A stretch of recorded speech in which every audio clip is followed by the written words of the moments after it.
भंगार माफिया आणि गुंड रवी नागर उर्फ रवी काणा याने अनेक महिन्यांच्या लपाछपीनंतर अखेर त्याची मैत्रीण आणि सहकारी काजल झा याला अटक केली आहे।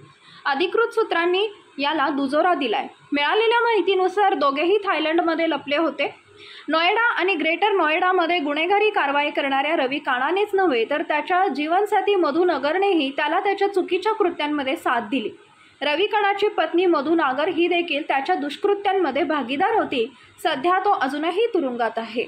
नमस्कार, टॉप मराठीमध्ये आपले स्वागत आहे।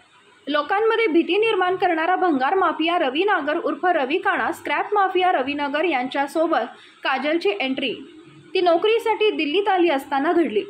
रवी काजलवर भंगारच्या हिशोबाची जबाबदारी सोपवली, पण लवकरच काजल झा त्याच्या टोळीचा एक भाग बनली। ती रवीला त्याच्या चुकीच्या कामात साथ देऊ लागली। ती रवी काणाची मैत्रीण आणि राजदार असल्याचे सांगितले। दोघांमध्ये खूप जवळीक होती। रवीने तिला दिल्लीतील पॉश एरिया असलेल्या न्यू फ्रेंड्स कॉलनीमध्ये सुमारे 100 कोटी रुपयांचा बंगला गिफ्ट केल्याचं यावरून स्पष्ट होते। रवी काणा आणि मधु नागर यांचा विवाह सुमारे 18 वर्षांपूर्वी झाला होता। दोघांना 2 मुलंही आहेत। पूर्वी हे कुटुंब एकत्र राहत होते, परंतु सुमारे 5 ते 6 वर्षापूर्वी त्यांनी पत्नी आणि 2 मुलांना डेहराडूनला हलवले। यामागेही एक कारण होतं। वास्तविक फेब्रुवारी 2015 मध्ये रवी काणाचा भाऊ हरेंद्र प्रधान याची हत्या झाली होती। या हत्येचा आरोप सुंदर भाटी टोळीवर होता। अशा परिस्थितीत पोलिसांनी रवी काणा यांना सुरक्षा पुरवली।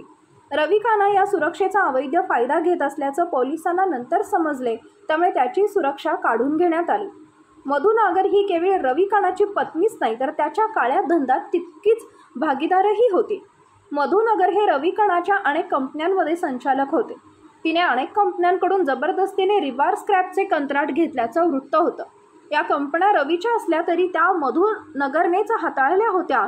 रवी काणाच्या टोळीत ती लेडी डॉन म्हणून ओळखली जात होती। तेव्हा रवी काणावर जानेवारीत सामूहिक बलात्काराचा गुन्हा दाखल झाला होता। तेव्हा त्याची पत्नी मधु नगरवर गँगस्टर कायद्यानुसार गुन्हा दाखल करण्यात आला होता। त्याचवेळी मधु नगर हा देखील थायलंडला पळून गेला होता। मात्र फेब्रुवारीमध्ये पोलिसांनी त्याला दिल्लीच्या इंदिरा गांधी आंतरराष्ट्रीय विमानतळावरून अटक केली होती। यावर्षी जानेवारी महिन्यात गौतम बुद्ध नगर आयुक्तालय पोलिसांनी रवी काणा विरोधात रेड कॉर्नर नोटीस जारी केली होती। भंगार व्यवसायातून गुन्हेगारीच्या जगात प्रवेश केलेला रवी काणा आणि दुजानच्या टोळीशी जोडला गेला होता।